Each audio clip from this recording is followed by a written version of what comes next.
All right, Messy fan, welcome back to the channel. So today I got a story time coming from a creator named Nyiesha, and she's pretty much just going on to tell us what happened with her brother. He ended up going crazy and unaliving their mother. So we're about to get the full story time on what happened. This is part one of how my brother went crazy and killed our mom.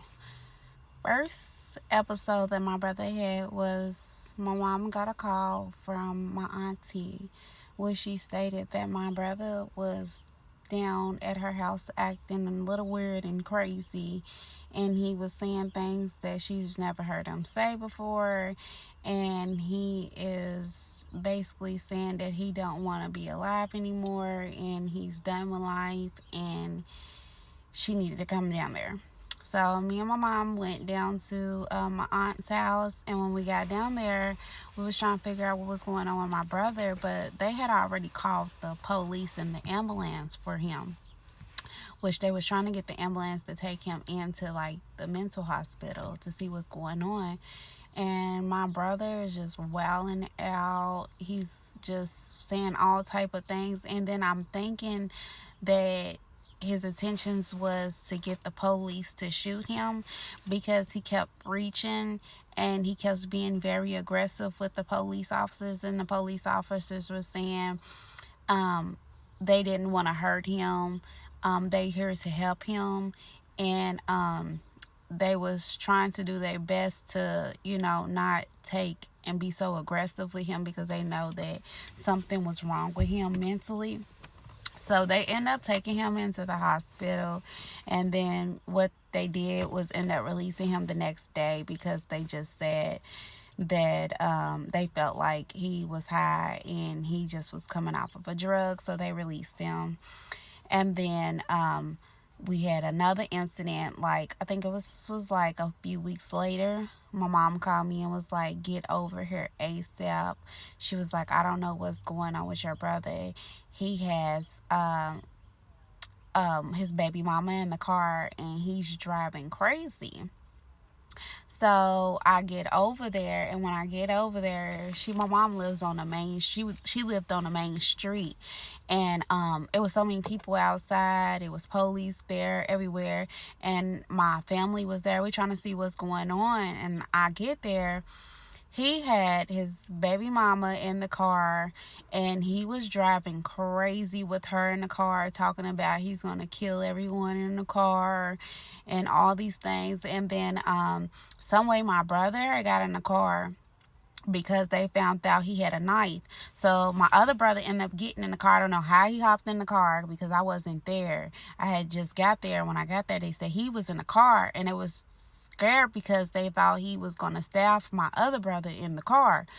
So my other brother was trying to fight to get the knife from him, and some way they followed out, and he ended up getting a knife. And my brother the car ended up running into my mama's yard and stopped, and the police officers ended up snatching him out the car, and it's blood everywhere. And both of my brothers ended up getting stabbed. So he didn't mean to stab my other brother, but they was fighting for the knife. So when they was fighting for the knife, it sliced my brother that got in the car trying to take the knife from him. So the police end up getting him, taking him in, and trying to get him help. They end up putting him into the hospital port where the mental people was at. And when we went in that car, because his baby mama was so scared because his daughter was in the car as well, so she was so scared she didn't know what to do. And we get in the car to help her like clean it out. It's puddles of blood. So he done stabbed himself up and hurt himself, and there's puddles of blood in the car. So we had to like take the mat, and when we took the mat, the blood was so much blood, it was like leaking out like water. You know how you leave your windows down and water gets in your car? That's how much it was. So then we're thinking that they're gonna keep him, but we get a phone call the next day for us to come pick him up. He needed a ride, so we go and pick him up, and we like, what the hell? How did he even get out the next day? So like they say, he's on a drug and he's coming off of his drug. So we like, okay, all right. it's second incidents, but okay. So then it's just occurring back to back. So then there's another incident. My mama calls me. She stayed calling me because she was going through hell with him because he had lived with her. Him and his baby mama was living with her in her basement, and they was staying in her basement for a long time. They was in her basement for like 4 years in her basement, and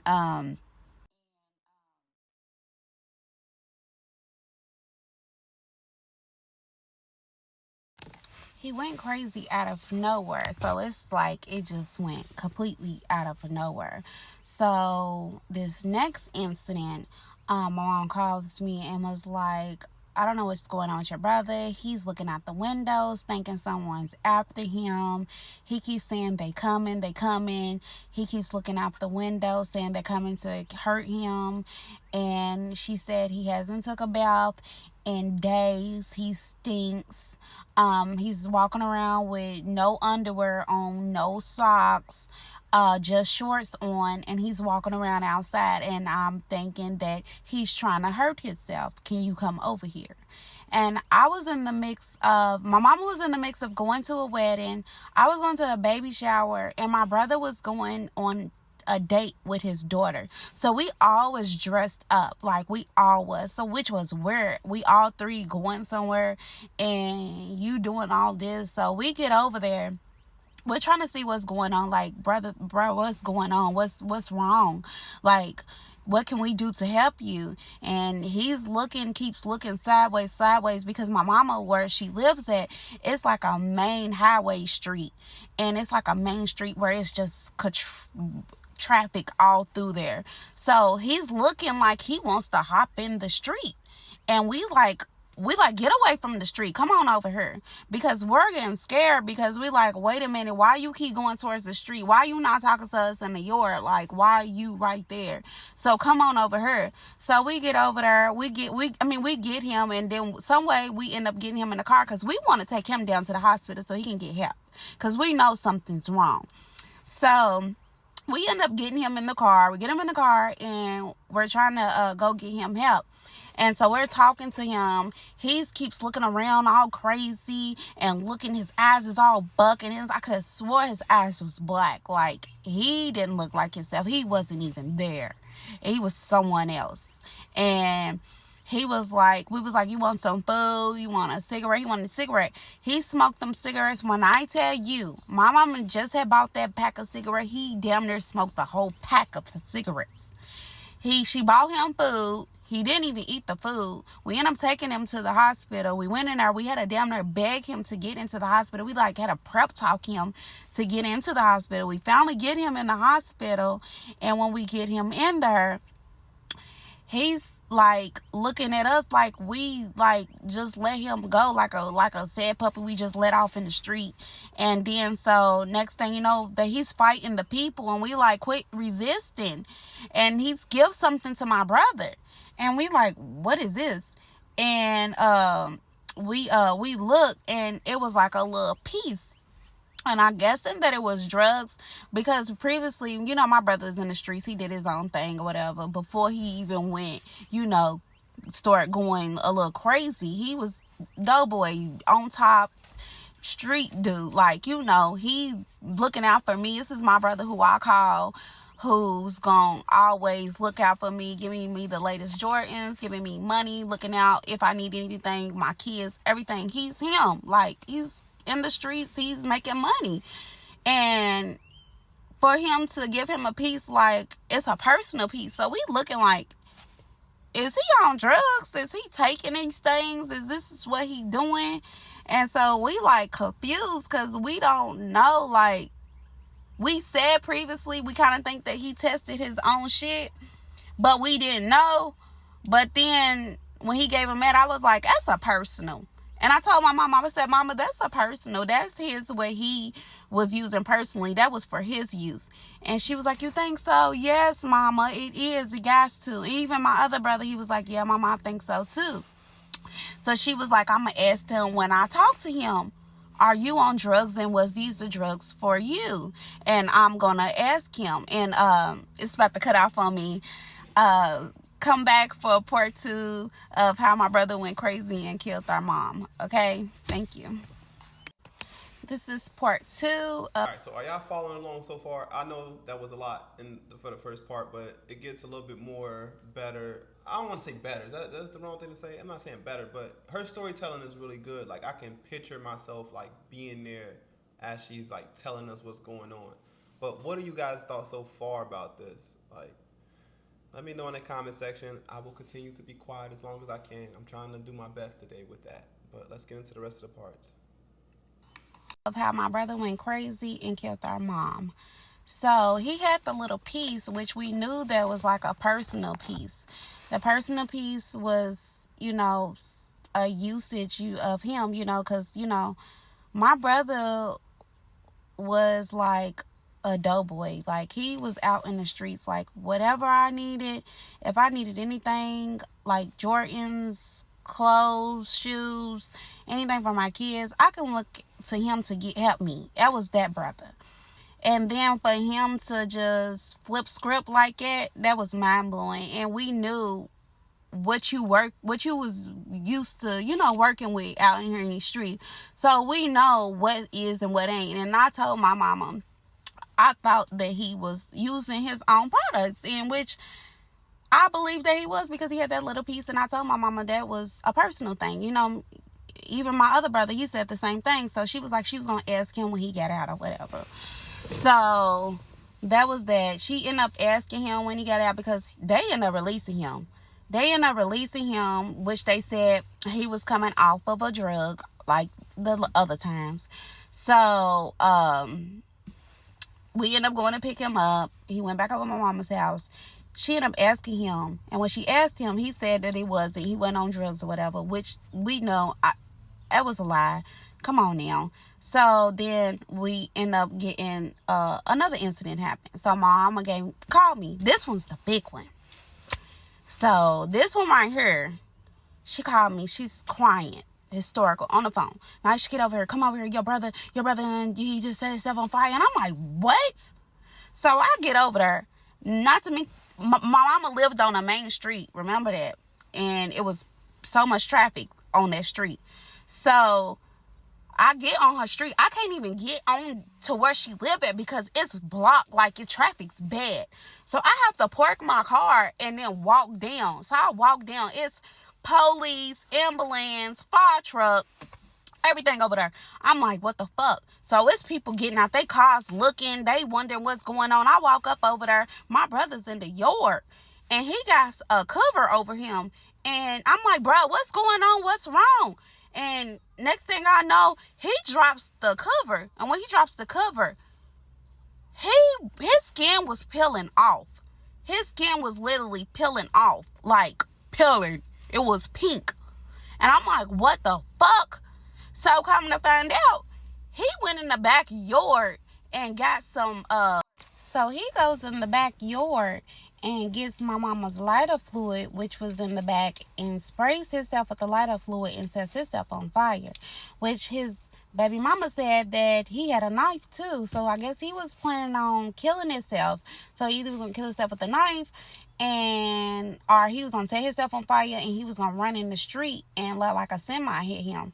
So she said she seen him on flames, and she took a cover and she wrapped, she stopped, dropping, roll with him so the flames can go out. And he was on fire.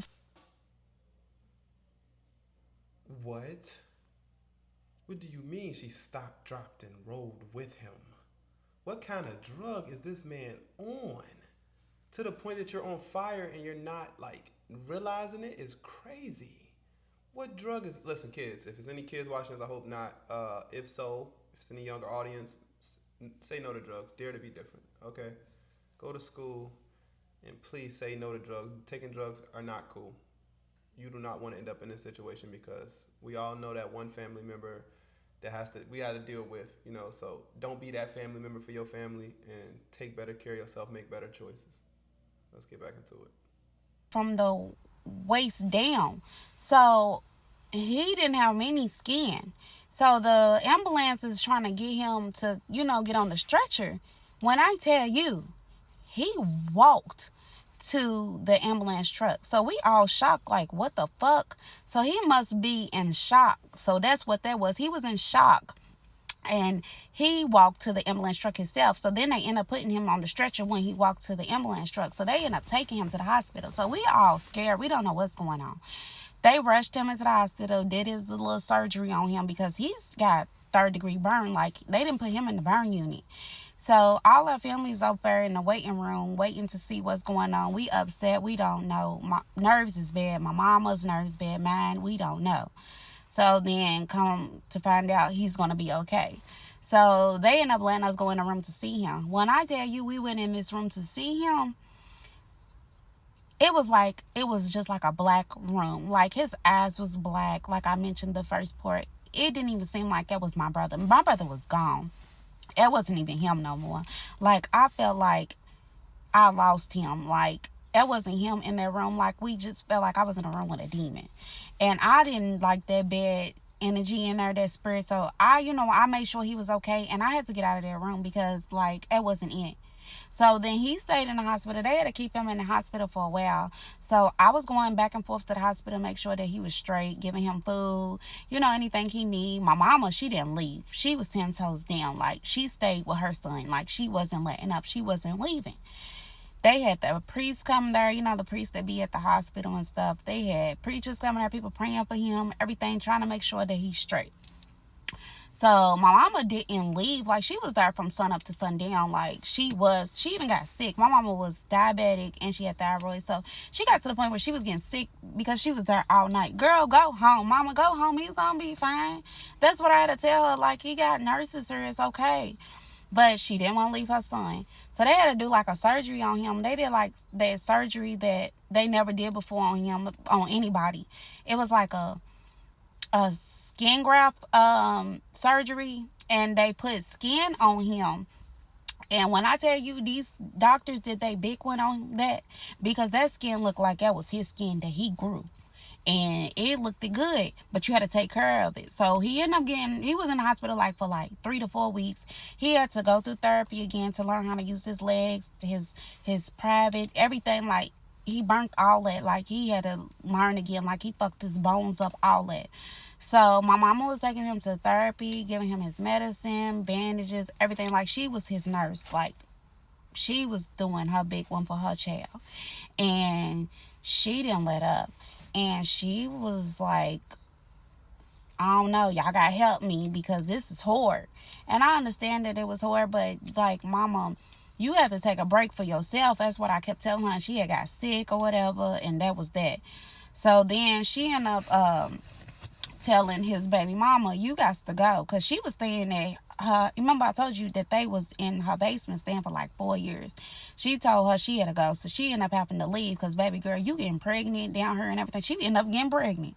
So, girl, it was too much. Like, you got to go. Whoa, whoa, whoa, whoa, whoa, whoa, whoa, whoa, whoa. The girl that he was with, the baby mama, ended up getting pregnant again. Now, y'all, mind you, she just said this man did not know how to use his private area, so that means that he was healing. There's no way it could be his baby. She ended up getting pregnant again while homeless in his house, in his mom's house. Okay, I'm interested now. I'm fully listening now. So, she ended up telling her she had to go, so it was just my mama and my brother there. So, my mom was taking care of him or whatever, and we was thinking that he was getting better because shit was getting better. Like, he was doing good. Like, he was like in the room where he was doing good again. Like, he was mingling with his nieces and nephews again, having, talking, saying his prayers, going to his therapy. He ended up, going to see a therapist or whatever, and they doing the Zoom stuff because this was during COVID too. So they end up doing the Zoom therapy and stuff for him and stuff too. So we thinking everything's fine and everything's good. So then, my mom was taking care of him. I'm making sure that everything's straight. And then it's like everything was good. Then it's like I got a phone call from I got a phone call from work, and she was like, I don't know what's going on with your brother, and I don't know what's going on with your brother. He's mad that I made this post on Facebook. All she did was she reshared this post where it was like, if you don't like it, you can hit the road jack, and it was like a Tweety Bird, and it was just like a little quote, and she just reposted it. So I guess he thought that was towards her, and which wasn't. She said it wasn't. She just reposted, and he got mad. And he got mad that she reposted that, and he was walking around with an attitude. So she was like, I can't do this by myself. Y'all gonna help me with him because I can't take this. He's walking around not taking showers again, and he's not eating. So I guess he was going back downhill. And then see, he was getting to the point where when we came over there, like, he stopped coming out the room. He was sitting in the room in the dark, because it got to the point where my mama was like, she had told him, like, share your story on Facebook, because my brother never had a Facebook or social media or anything. He never had none of that. So mom was like, well, maybe your story will help somebody else out, because we thought he was getting better. So she was like, go on Facebook and, like, tell your story. So, like, he would go on Facebook Live, and he was just, like, be in a dork talking. And he would be in that dark just talking, saying all kind of stuff on these lives, like, that didn't even make sense. And then, like, we wasn't really paying attention to him like that, but we was. But I feel like if we was paying more attention, come back for part 3 of how my brother went crazy and killed my mom, part 3. So this is part 3 of how my brother went crazy and killed our mom. So he was in that room, and he was just in that room in the dark going live, and I just felt like it was just bad vibes after a while. He went downhill. He wasn't on his spiritual journey no more. He was just like on some demonic shit after a while. Like, you can feel the bad vibes, especially when you're a spiritual person. You can feel that bad energy, and it was all in that room, like right there. It got to the point where the kids didn't go in that room no more. I didn't go in that room and check on them no more, because I just felt the bad vibes. I felt it. Especially, I'm spiritual, and I felt it. So he stayed in that room in the dark. He wasn't even taking baths no more. He was barely eating, all that. So then it was like he was making them videos, and he was like, how can a mother do this to their child or whatever? And then it's like my mama was so upset. She was so scared, really, of him. She was sleeping with her doors locked, knife underneath her pillow. And I got to the point, I'm like, Mama, why are you in this house with him with your doors locked and a knife underneath your pillow? She was like, I don't care. That's my son. I'm not turning my back on my son. Okay. I was like, I understand it, Mama, but I can understand where she's coming from. It's your son. You don't want to leave him behind and stuff like that. I wish to have family that supportive, but if you got to sleep with a weapon under your bed, then that was a clear red flag in itself. Sometimes it's better to let them figure it out on their own. And I feel where the daughter's coming from, because being in it can only drag you down with it. And unfortunately, that's what ends up happening. So let's keep listening and see what happened. How did we get to this point? I understand it, Mama, but it's your safety that you got to worry about. Because if you in your own house, sleeping with your door locked, your bedroom door locked, and a knife underneath your pillow, you're scared of him. You're scared that he's going to do something to you. You need to put him in a home, like a mental home, like something that can help him, because you can't help him only so much. She didn't want to do it. That was her firstborn. She didn't want to turn her back on him. It was that. You can only say so much to your mama for them to listen to her. I'm like, okay. So, go back to him doing them lives, and he's saying, how can a mother do this to their child? He was so resentful to my mama with his childhood. He blamed everything that happened bad to him in his adult life on my mama. He used to be so nasty to my mama. When they got into it, calling her bitches, whores, sluts. She's the reason why he ain't got his daddy in his life. Like, he was so resentful of him not having his daddy in his life and put it on my mama. He used to, like, pick a difference of his relationships with his siblings. Like, he wasn't like resentful towards me, like, because I was a little sister. But like my other brother, like, he would be resentful toward him, like, because me and my other brother, we had shared the same daddy, but him, he didn't have the same daddy as us. Like, he had different daddies than us, and like, he would like treat outsiders more better than he did his own brother. Like, even his cousins, he would treat them like brothers than he did his own brother. Which, I'm not saying they didn't have a good relationship, but I felt like you wasn't more brotherly to your brother because you didn't have the same daddy as him. And y'all, my daddy was in our life. He tried to be in his life, but he was so resentful towards him. He couldn't. You can only do so much when a person don't want you around, and you ain't gonna force it. So that's what my daddy did. But you can't get mad at us because your daddy wasn't around, but that's just how he was. So let's go back to the day that, my mama had found that post. Post that post. So the next day, I had a phone call from my mama and I missed it. So I called her back and she didn't answer. So I was running late. So I was getting the kids ready because they was going to go over her house because it's COVID. So school and daycare was closed and my mom was out of work because of COVID. So I'm getting them ready. I'm running late. Usually she'll call me and be like, "Oh, Nyiesha, y'all still coming? What y'all running behind?" But she didn't call me. So which was weird because she always called me. So I got them ready. I'm pulling up over her house. I'm getting them to hop out the car because I'm about to pull off. I'm about to ski out of there because I'm late for work. Usually that's what I do when I'm running late. I have them hop out the car. I know she gonna open the door, so I'm about to ready pull off the driveway. So when I'm about to pull off, she's not answering the door. So I'm like, "Are y'all knocking?" They was like, "Yeah, we knocking." So I had to get out the car. I started knocking on the door and calling her. She ain't answering. So I knocking on her window because her window's right next to the door. So she's not answering. So I'm like, okay, that's weird. So I tell the kids to get back in the car. So the kids get back in the car. So I didn't have to call in because I ain't got nobody to watch the kids. So we pull up back at the house. So I keep calling her. She's not answering. So I call my brother. I'm like, "You talk to mama?" He was like, "No, I ain't talked to her. I talked to her yesterday. She couldn't find her keys." I'm like, okay, that's weird. I said, "Yeah, she called me too. I missed the phone call." So I was like, he was like, "You think she went over her boyfriend?" So I was like, "No, because her car's outside." Because our car was outside. And I'm like, okay. I'm like, no. I was like, I don't think so because he ain't got no car. So how you going to come get her? So I was like, okay, that's cool because my brother was at work. So I got off phone with him. I'm still trying to, see where she is. So I ended up tracking her phone because I got all her passwords and everything for her phone because I set her phone up. So I track it. The phone says she's at home. So I'm like, okay, that's weird. Her car's at home and she's at home. So then I was like, man, where the fuck is my mama at? So I starting to get worried. So I called 911.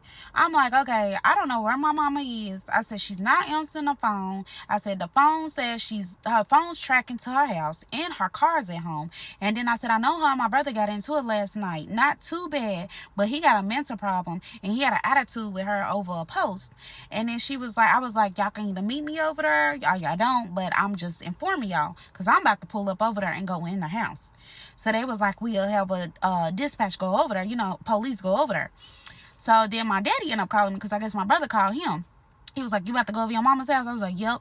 He was like, "I'll meet you over there. I'm about to pull up over there." Because my daddy lived down the street from my mama. So I pull up over my mama's house, me and the kids, they in the back seat. I told them to sit in the car, I get out. I'm trying to open up the windows because I don't got my key because the week before she asked to use my key because she got locked out of the house. So I'm trying to open up the windows. I couldn't open up the windows. My daddy ended up pull up. He trying to get in, couldn't get in. So we go around the back because she got a sunroom. We going in. I said, "Daddy, the door's probably locked." My daddy go to the door, door's wide open. I'm like, okay, that's weird. So we go in.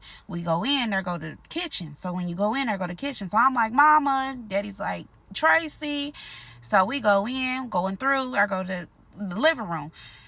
In the living room, I go a chair with stuff stacked on top of it and the couch pushed up to the door. And I'm like, what the fuck? That's weird. So I'm like, okay, I paused and looked at that, but my daddy's going towards my brother's room. He skipped my mama's room because their rooms is right by each other like this. So he goes in my brother's room, and then I go in my mama's room. And I'm like, "Mama." And her bed's made up. I'm like, "Mama." And there's 2 specks of blood on the, oh Lord, bear with me, y'all. It's 2 specks of blood on the It's two specks of blood on the cover, and I pulls it back. And when I pull it back, my mama's covered in blood. Blood's everywhere. All over the curtains, all over the walls, all over the place. And I faint. I passed out.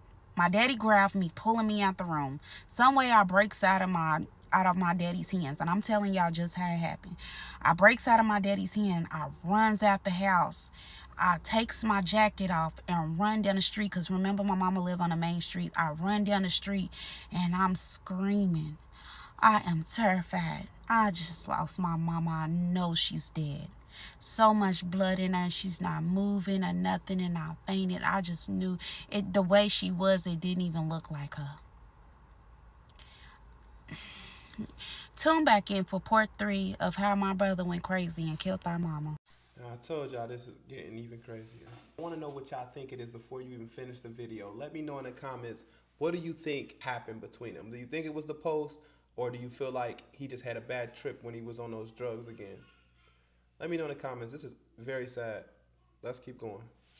Okay, this is part 4 of how my brother went crazy and killed our mom. So after I found her, I ran down the street and I lost it. And I had my dad had came out trying to help me, and the kids are still in the car too.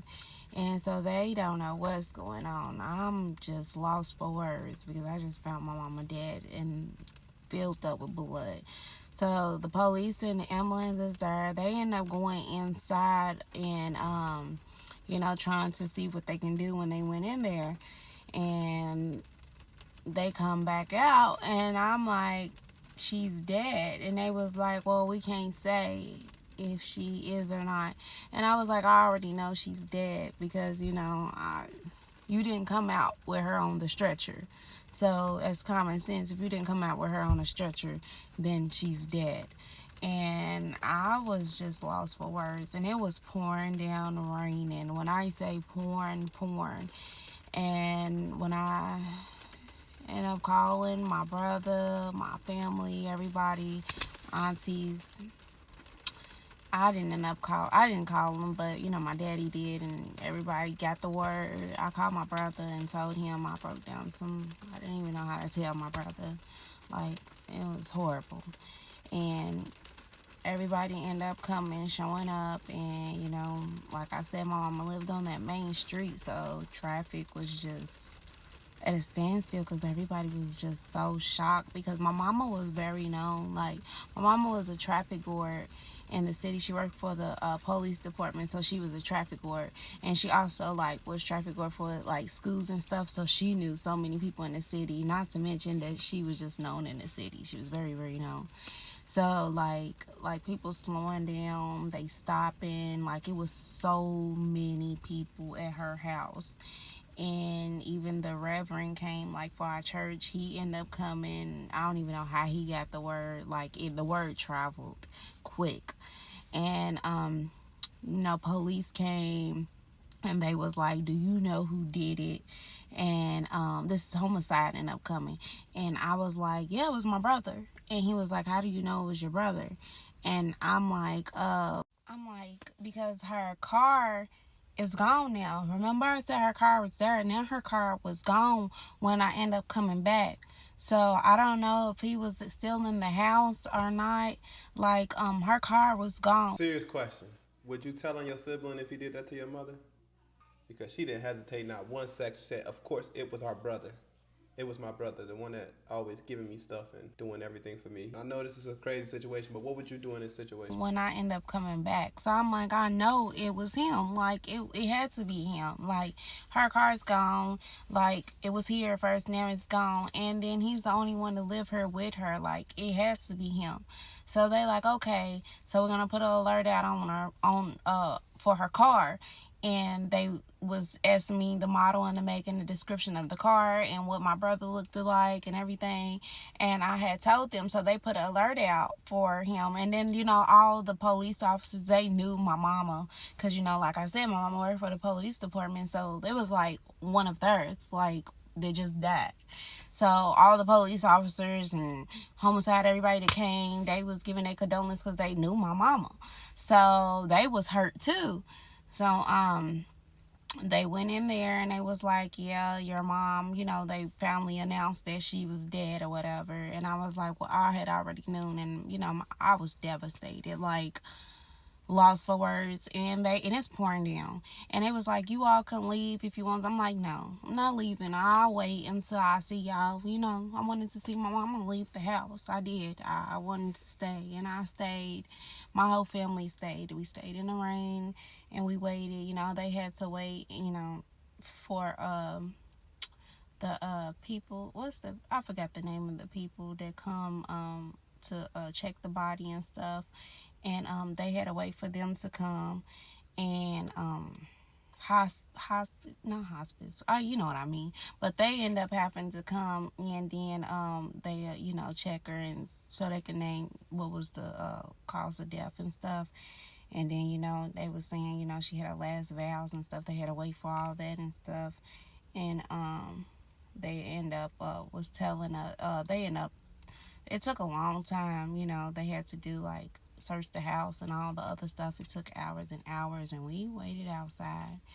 And they end up while we was waiting, they end up telling us they end up finding my brother downtown. They found him because my mama had this was right before Christmas, so my mama already had all her Christmas stuff. She even had her Christmas tree up. She already had all her presents underneath the Christmas tree for everybody. And she had gifts in her trunk too for her grandkids.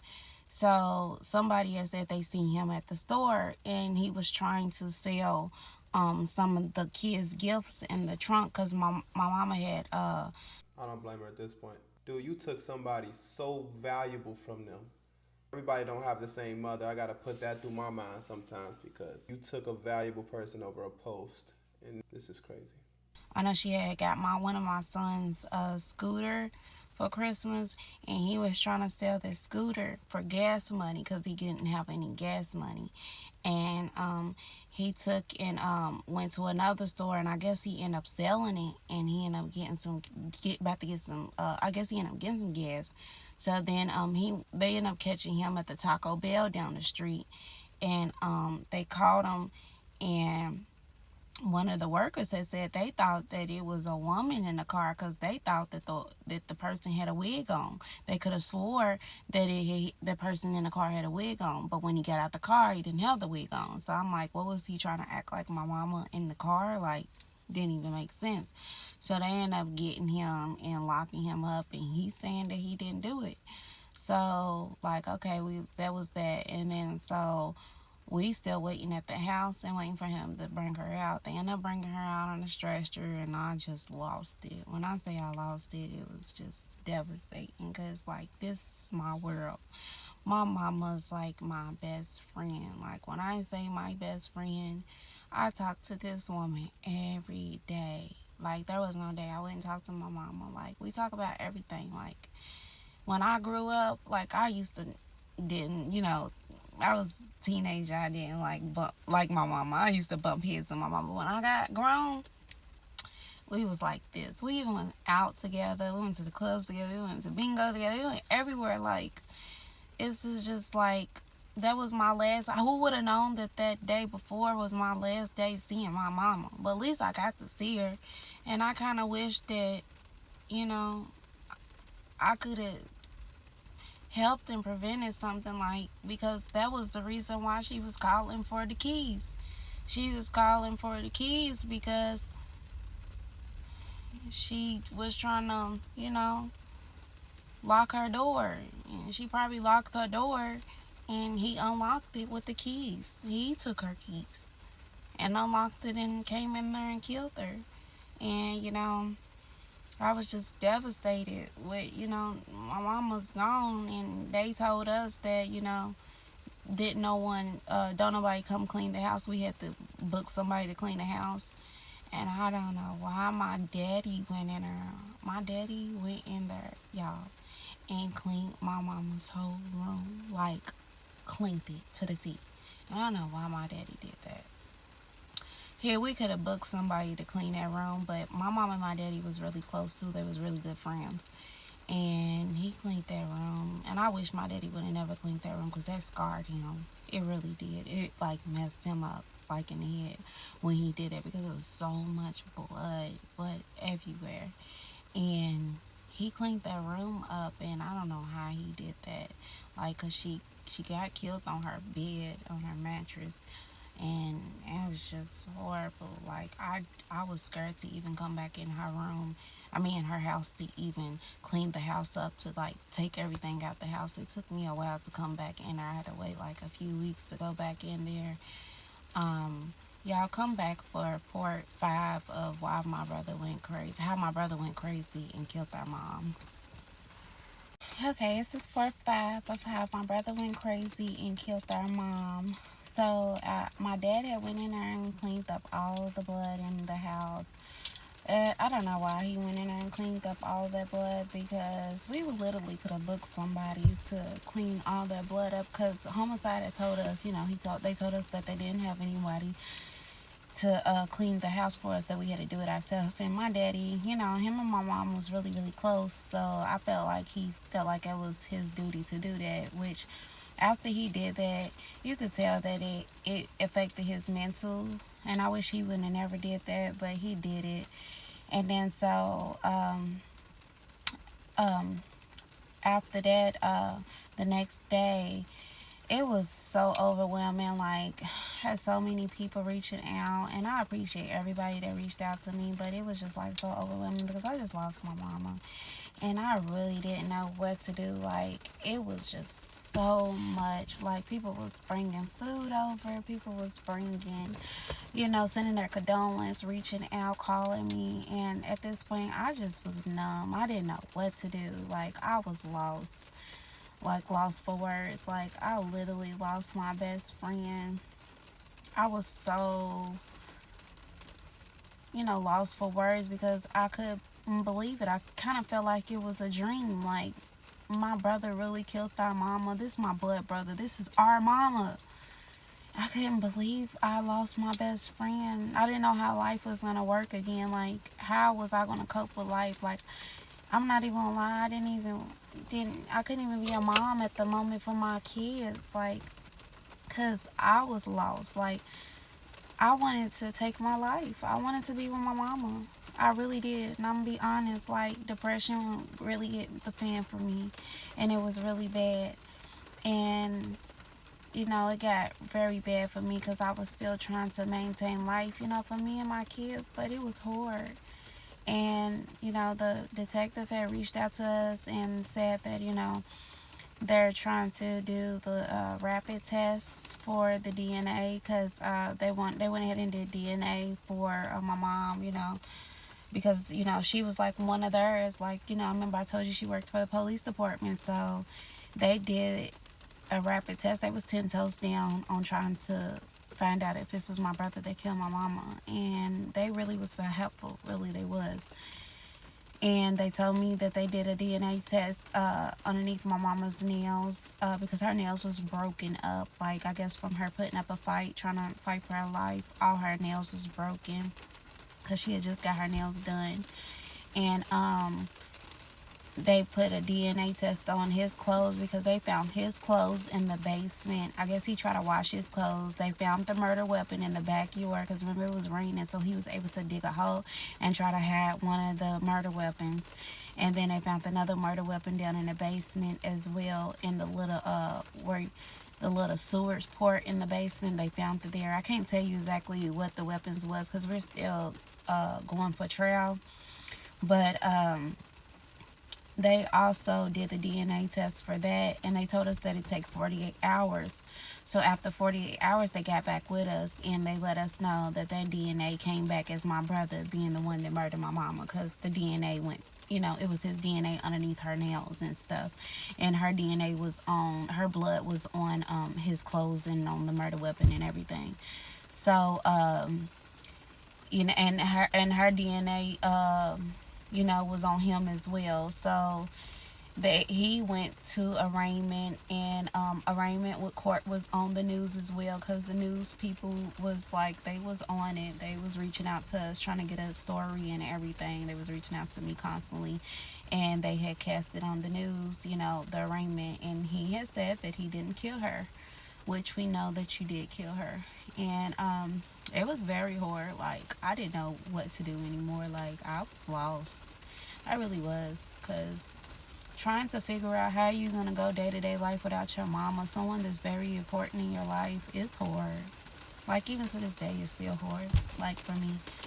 But I had to get it together so I can plan her funeral. So me and my brother got together, and my family as well. We went to the funeral home so we can plan her funeral. And we had to pick out her casket and everything. And my mama had also told me how she wanted her funeral as well. She wasn't scared to talk about death. She let me know what she wanted, what color she wanted. My mama had a very good life insurance. She had life insurance put aside for her funeral and for her kids as well. So I was able to, take care of everything for that, and, get her buried the way that, she wanted to. And I had also booked the makeup artist for her, because I didn't want her to have the ordinary funeral home look, makeup look, casket short looking. I didn't want that. So I couldn't get her nails done because her nails was all messed up from fighting for her life. And I booked the makeup artist for her, and the makeup artist went out and tried to do her makeup. And the makeup artist reached out to me and was like, "I'm so sorry for everything that happened to you." She was like, "I tried my hardest to make your mom look good. I tried my best. I didn't want to mess up her face as much, so I went ahead and did the best that I could." And she kept apologizing. And then she said, "I tried my best." So I'm like, "Okay, I didn't see my mom yet. I was going to see her the day before the funeral. I mean, the wake. So, because we had a wake and a funeral. So, the next day I went to see her. And when I went to see her, we had to make a decision, me and my family, if we was going to have an open casket or a closed casket. And when I tell you, when I seen my mama, that did not look like my mama. I cried my heart out. My little tears couldn't stop, because I couldn't believe that that was my mama in that casket. The way he did my mama, it didn't even look like her. Like, they had to mold her face back together. Like, the way they had to mold her face back together, it was just ridiculous. Like, it was horrible. Like, her head, everything, like, was molded back together. And the makeup artist, shout out to her, because she really tried her hardest. But it didn't help anything. It really didn't. And my mama looked beautiful. It's my mama. But it was hard, because we had to make the decision to have a closed casket. And I made everybody leave out the room when we made that decision. And I wanted to be in the funeral room by myself and my mama. And I talked to my mama. I told her I love her so much, and I'm so sorry for what happened to her. I apologize. And I told her, at the end of the day, you're still my mama. I'm sorry that I can't recognize you right now, but I love you to the fullest. And I love her so much. I miss her so much. And I couldn't believe that she had to fight for her life from her own son. And it was so hurtful to see my mama look like it. It was, y'all. It didn't look like her. And we finally made that decision. We had to have a closed casket. We did. So after that, we made our decision to have a closed casket. And I had made a wig for her and everything. I wanted her to look so beautiful. I wanted to do her hair.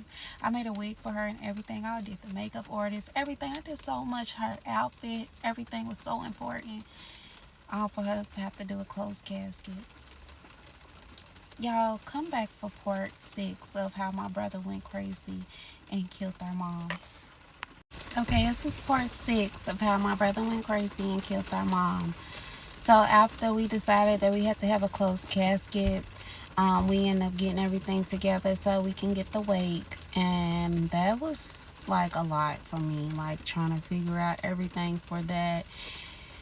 And shout out to everybody that literally helped me and my family through this situation, like the donations and everything. Like I even had someone like from the carriages with the horses. The lady gave us that for free. Like my mama was very, very important in this county, like Jefferson County. Like she was very good person. She knew a lot of people. She knew so many people. Like, and I didn't know she knew that many people until she died.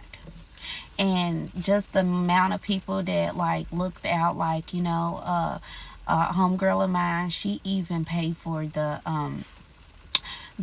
where we had the reception, the hall for that. Like that was just so nice. People looked out for the food, all that was just so considerate to even help that, because like I really was just lost at the moment, because I had a million and one things going through my head, and still trying to plan this funeral was just the worst. Like it was a lot. And I was still trying to maintain being a mother at the same time. And we had this wake. We had the wake. All my family and stuff was there, and we got there, and we trying to have everything in order. Because I had to end up getting a big printout of my mama, since we was gonna have a closed casket. I had to get a big printout picture of my mama and put it on the easel. So all these people's coming thinking they about to, say their farewells to my mama. When they get in there, they are upset, because they like, wait a minute, why is the casket closed? But we never told anybody why is the casket closed. We just let it be. Wasn't nobody's business. And a lot of people came there to meddle too. When I tell you, there was a line outside for my mama to see my mama. It was a line to get into the door to see her. And that line stayed steady. It was packed. It was so packed. It was 2 books filled up. You know how you sign when you go to somebody's wake to, your little signature, that you was here. I have 2 books filled up. That's how many people it was. And I was so grateful for all them people to come and show love to my mama. Half of them people I didn't even know. But hey, I was just grateful to see the love for my mama. And as the day is going on, somebody come up to me and was like, his baby mama's her with the kids. Well, not the kids. She was pregnant, but with her daughter and her. Okay, I'm fine with my niece. My niece is my niece. It is what it is. But that baby mama, I don't know. Because, like, I'm like, well, we was like, because we kind of, I ain't going to stunt, kind of thought that she had something to do with it, too. Because, like, after a while, I felt like you knew something, but that you didn't tell us. Like, I felt like that was stuck in my heart, and everybody else's in the family as well. She came there. Don't know why you came there, because you and my mama had bumped heads very bad, and like, it wasn't good terms. And I kind of felt like my brother sent her there, because like her mama came as well, and her mama could have brought my niece. Not saying that she can't come to the funeral or the wake or whatever, but I just, you wasn't welcome.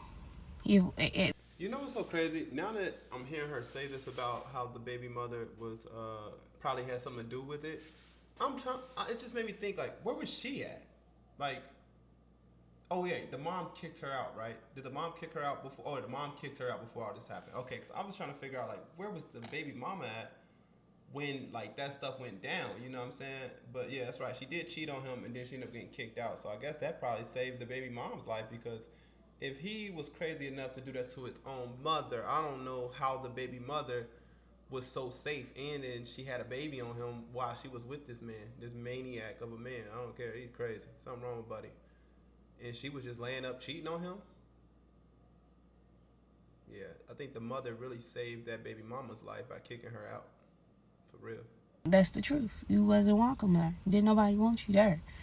My niece was very welcome. She was. I don't care. Like what my brother did, that's what he did. I'm not never gonna put that on the kids. They don't have nothing to do with it at all. And I love my niece to death, and his other kids as well.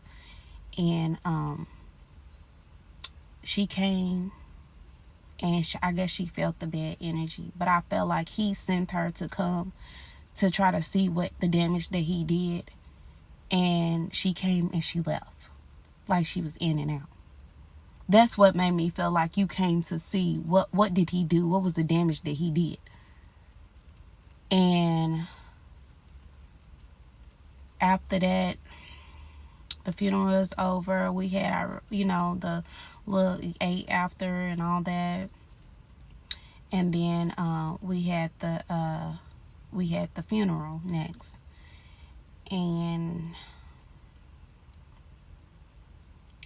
at the funeral, it was kind of hard because it was trying to see, we was trying to figure out like how we was gonna, you know, go through this day, because this is our last day seeing, our mama or whatever, even though we didn't get to see her because the castle was closed. So couldn't nobody talk at the funeral. And then I was the only one that could talk at the funeral. So I was strong enough. I don't even know how I had the courage to even get up and talk, but I did. And I was able to get up there and talk. And I said some words that I didn't even believe that I even said. And I even said, I know my mom. One of the words I remember to this day, I said, I know my mama's body is dead and gone, but her spirit stays alive. And I know she's always with me. And I stick to that to this day. I believe that. My mama is always with me. Her spirit never died. And I always feel her. Because I always have, good luck all the time. Because I know she's always around. She always look out for me. Like she was when she was here. So we had the love funeral. We had the reception. And then we had that. And it was that. And then a few days later, we get a phone call. And they had to release him because I don't remember why they had to release him.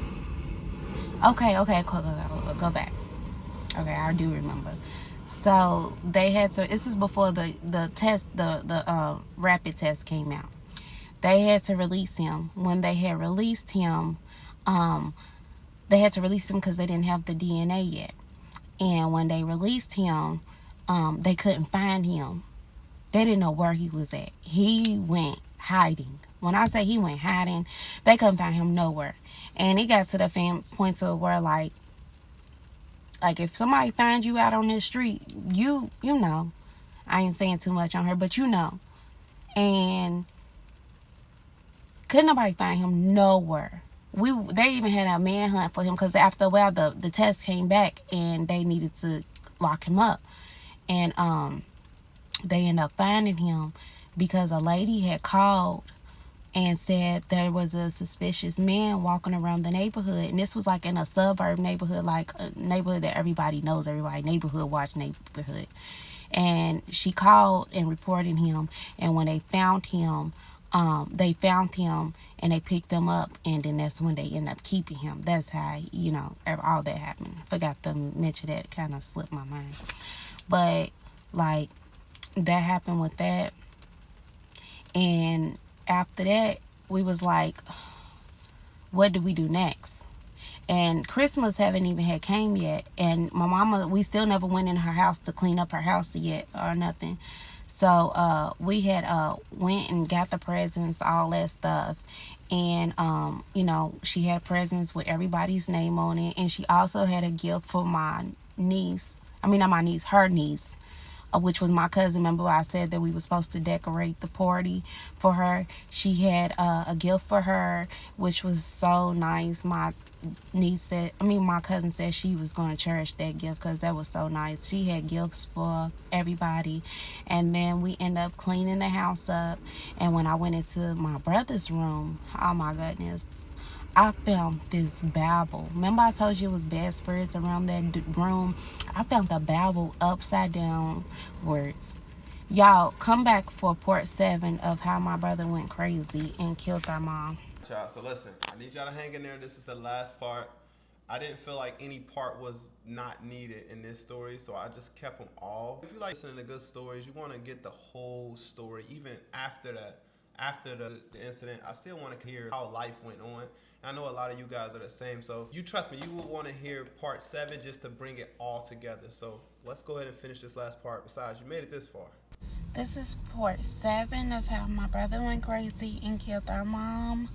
So when I had went into their room, I had seen that Bible that was upside downwards, and in the chapter that was upside downwards that he was reading was something about sacrifice. You sacrifice someone to help to cleanse your soul, and I had when I had read that, I was shocked because I was like, did he sacrifice our mama? Like, I had all type of questions in my head. Like, I didn't know what to think. Like, why was that book upside downwards right there? Like, was it a reason why that book was upside downwards and it was on that chapter? Like, I don't know. Like, I even started thinking about, like, my mama and how she, like, had to put up a fight to, like, fight against her own son, like her firstborn, her love. You know, it's your first love. So, you know, I was thinking about all that stuff, and that just blew my mind. Like, because they was the only one in that house that really know what happened. And I had just things just running through my mind. But anyways, I had ended up talking to the detectives to see what was the next steps that, you know, we go in this process of going through courts and everything. And then, you know, I ended up meeting the prosecutor and everything, and they let us know the steps that we had to take to go through this process, and that it was going to be a long run, in which it is, because we're still waiting for trials to start. Trial hasn't started yet, and I don't even think I'm prepared for that, because I remember seeing my mama, but I don't, because, like, you know, I was, like, in shock, like, as how I passed out, like it was just, like, a lot, like, seeing somebody like it, like, I read y'all comments, and y'all know y'all be saying some off the wall stuff, like, y'all do, and I don't really think y'all understanding me telling my story and what I really went through. Like, it's really bad trauma that somebody go through, and then you can't say, oh, I would have did this, and no, you ain't, because you don't know. Because I didn't say that plenty of times, even watching them criminal shows. I watched plenty of them, and to know that I was the one in one of them, like, the stuff that I said that I would have did, I didn't. I wouldn't have never thought that I would have passed out and just ran out of that house. Like, it was just my reaction of right then and there, like, seeing someone like it that I love. Like, you don't understand that trauma. That's very bad and horrible. Like, I wouldn't wish that on nobody. But, like,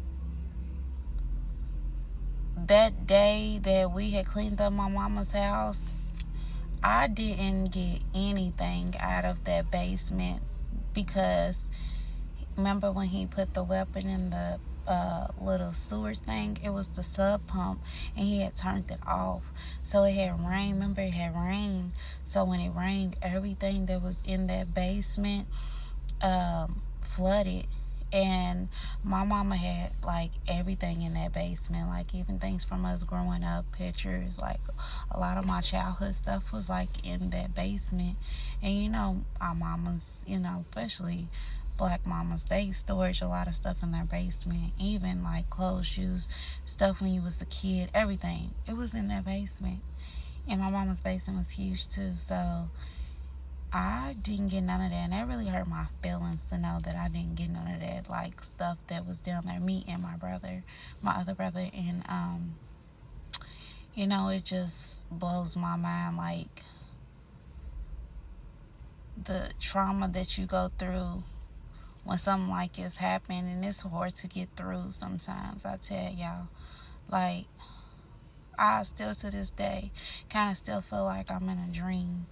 Like, I still couldn't put it past, even though like a couple years then went by, I still can't put it past like why my brother did this. And I still haven't talked to him. Um, like when I first seen him in that courtroom, I didn't know like how my feelings was gonna be. Like I had like, you can't get rid of a love for somebody, but it's just like a hate there. Like I don't know, I kind of wanted him to die.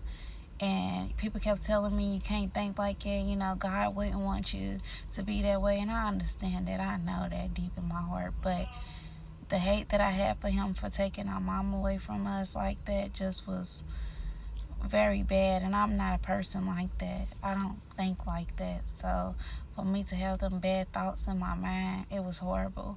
But when I seen him in there, I just wanted him to look at me. He wouldn't look at me. He would look away. And I stared at him the whole time. And I really wanted to know why you did that. Like, why? And, I guess he wanted more attention.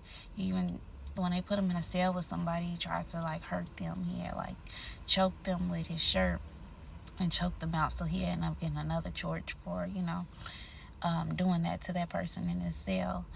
And he didn't even, like, as the months went by and we keep going to court getting different dates because ain't nothing happening in court. They also had they made him do an evaluation to see if he could stand trial. Was he crazy and could he stand trial? In which they came to the conclusion that he can stand trial, but he just looked at crazy and crazy as I seen him in that courtroom. And then at first wasn't nobody coming in there for him. And just like recently when we've been going to court, his baby mama's been popping up in there. So they've been talking, they've been talking. And now he doesn't even have a public defender no more, because at first he had a public defender. And now he has a real lawyer. So I guess his baby mama's helping him out. And we seen her in the courtroom, and she tried to give me a hug, but my sister-in-law, she was like, no, I don't think it's a good idea. And I really wasn't feeling it either. Like I wasn't at all. And then like as the months and months and years go on, I kind of like, I forgive, but I don't. I don't know how to explain it. Like, I don't want to be in my heart where I'm just so angry and I'm in hatred. Like I feel like I'm blocking my blessings when I'm like that. And I know that he was going through something, because like me and my brother was like really, really close.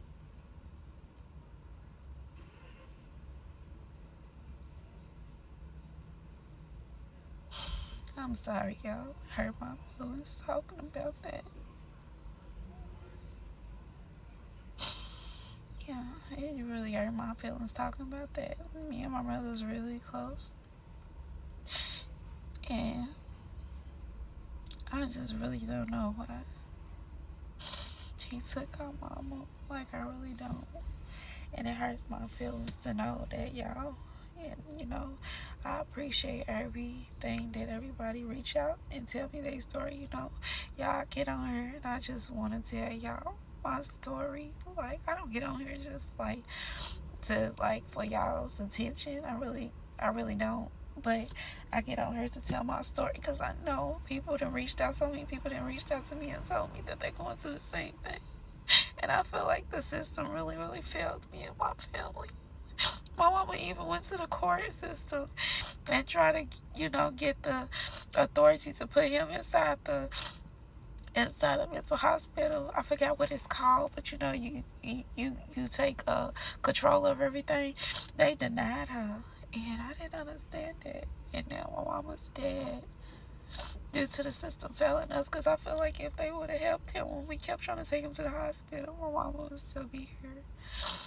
Y'all, thank y'all for listening to my story. I really, really appreciate the love and the support that y'all really had came out and said to me. I read you all's messages and comments, even the negative comments. You know, people's gonna say what they say, but I really appreciate y'all listening to my story. And thank y'all for everything, showing all the love. I appreciate it. Good night. That story was very heartbreaking. If you made it all the way to the end, what do you think? My personal view on that, I feel like the system failed her mother after hearing it all the way through, right? It's gonna be people in the comment section who didn't even watch the full video and they're gonna just be giving their opinions. But for you guys that made it to the end, I think it's safe to say that the mother was definitely failed by the system. And the daughter, in my opinion, her feelings are valid. I asked a question in the beginning trying to figure out, I wanted to know, would you do that to your own sibling? And I highlighted the things that he's done for her, but I never even took in consideration of what her mother has done for her. It's more than material things in life. And I learned that watching this video, spending this whole hour and change listening to her story time. So I believe her feelings towards him, that hate is valid. I do understand where she's coming from when she says he has to forgive, because sometimes not forgiving people, that just ruins your day. You walk around with this anger, this energy towards someone, and that just makes your day harder. My thing is, you can always forgive someone. You don't have to reconcile those feelings with them. So that means that you can forgive, and they don't have to. Y'all don't have to agree on that. You can just forgive and just not talk to this person ever again. You're not even trying to see if they forgive you. Nothing. You just forgive them and you move on in your heart. So that way you can let go of that energy that you have towards them that is ruining your life and blocking your blessings, like she would say. But what do you guys think? That's my take. Make sure you guys follow and subscribe if you like these type of videos coming from Messy Stories, and I will catch you guys in the next video. Peace.